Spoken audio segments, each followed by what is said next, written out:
meşhurdur oltu taşı. Erzurum'un dadaşı, meşhurdur oltu taşı. Her dertlere de devadır, ketesi kesme aşı. Her dertlere devadır, cal kebap ayran aşı.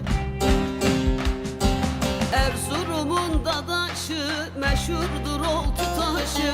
Erzurum'un dadaşı, meşhurdur oltu taşı. Her dertlere de devadır, ketesi kesme aşı. Her dertlere devadır, cal kebap ayran aşı.